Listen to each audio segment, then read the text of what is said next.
Your credit score is literally deciding whether you get the apartment, whether you get the car, whether your loan rate is 5% or 22%, whether you're paying hundreds more per month than your coworker who makes the same salary as you.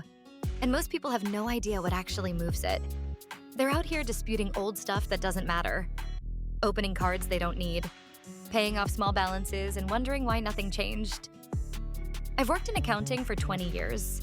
Today I'm going to show you exactly how the FICO score is calculated, a factor by factor, and what to actually do about it. This is what your bank doesn't want to spend 12 minutes explaining. Okay, first, what even is this number? Your credit score is a grade. But instead of your teacher grading you on homework and tests, it's a company called FICO, grading you on how you handle borrowed money. The score runs from 300 to 850.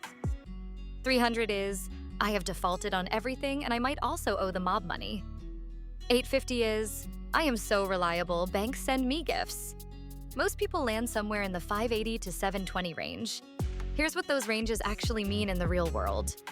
Below 580, you're probably getting denied, or paying interest rates that should be illegal, 580 to 669.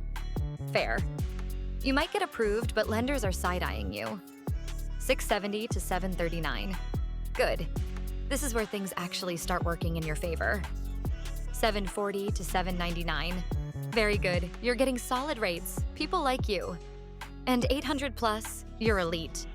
Lenders are practically begging to give you money. Why does this matter? Let me give you real numbers. Say you're buying a $35,000 car. 60-month loan. With a 620 score, your interest rate might be around 11%. Monthly payment, roughly $760. Total interest paid, $10,600. With a 750 score, the rate drops to around 5%. Monthly payment, around $660. Total interest paid, $3,900. That's the same car. That's $6,700 more, just because your score is lower. Your credit score is one of the most expensive numbers in your life. Let's learn how to move it. Your FICO score is made up of exactly 5 things. Let's go through them. Most important first. Factor 1, payment history. 35%. 35% of your score is just... Let's see, did you pay on time? That's it. That's the whole thing. Not how much did you pay, not did you pay it off. Did you pay on time? One missed payment can drop your score 50 to 100 points. 1. And it stays on your report for 7 years. 7 years? No cap.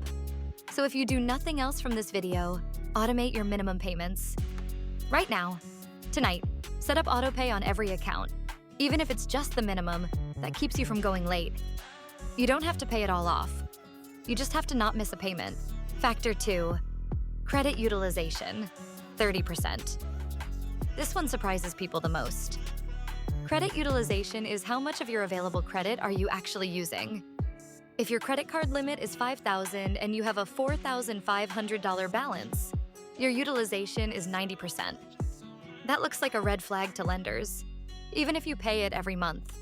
The rule of thumb, stay under 30%. Ideally, under 10% if you're trying to push your score higher fast. So if you have a $5,000 limit, try to keep the balance under $1,500. Under $500 if you want elite score behavior. Here's the thing that trips people up. FICO doesn't see what you paid last month. It sees what your balance was on your statement closing date. So even if you pay in full every month, if your balance is high when the statement closes, your utilization looks high. Fix. Pay your balance down before your statement closes. Or ask for a credit limit increase. Same balance, higher limit equals lower utilization, higher score. That's the move. Factor 3, length of credit history, 15%. This one is about time, and you can't hustle your way out of it. The older your accounts, the better.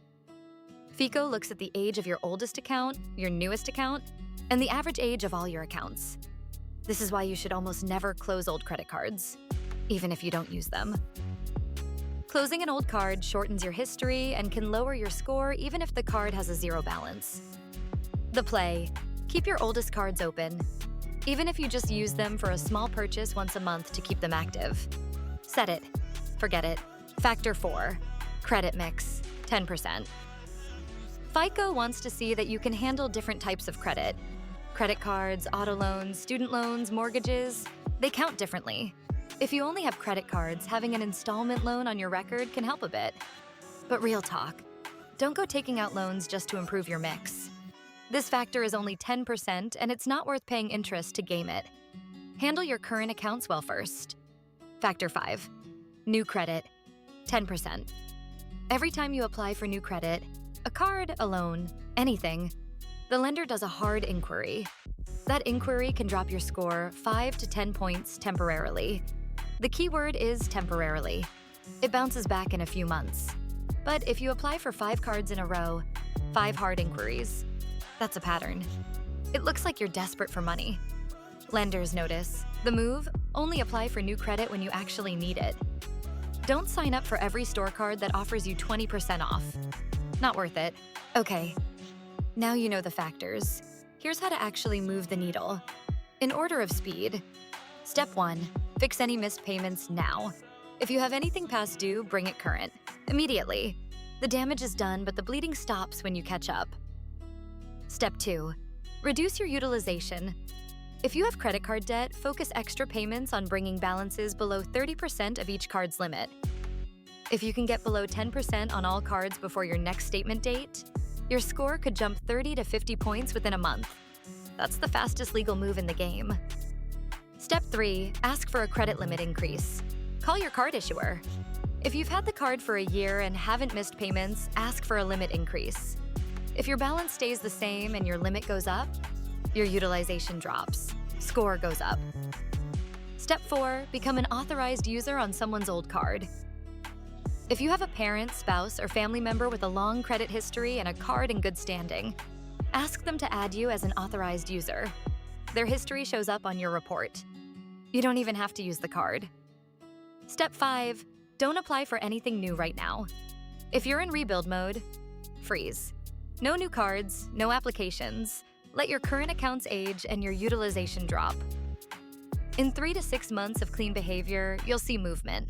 Let me clear up some stuff that is absolutely everywhere and absolutely wrong. Myth 1, checking your own credit score hurts it. Nope. Checking your own score is a soft inquiry. Zero impact. Check it every month. Use Credit Karma. Use your bank app. Go to annualcreditreport.com. Know your number. Myth 2, paying off a debt removes it from your report. Wish it worked that way. If you had a late payment or a collection, paying it off doesn't delete the history. It shows as paid, but the record stays for up to 7 years.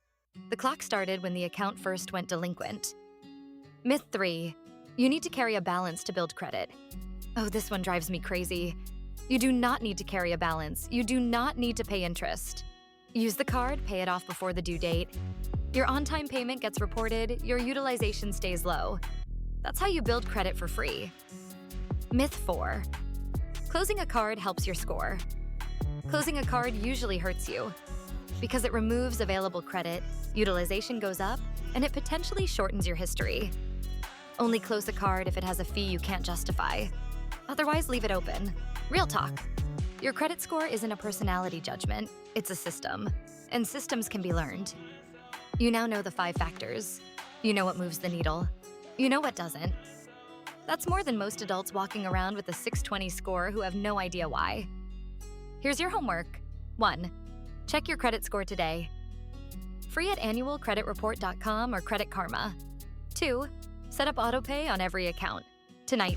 3, calculate your utilization on each card. If any is over 30%, that's your target. Do those 3 things and you'll be ahead of most people by next week. If this helped, drop a comment below and tell me where your score is right now. No judgment. And subscribe. I'm dropping personal finance stuff every couple weeks, plain English, no jargon. Next video, we're covering something a lot of you have been asking about. You don't want to miss it.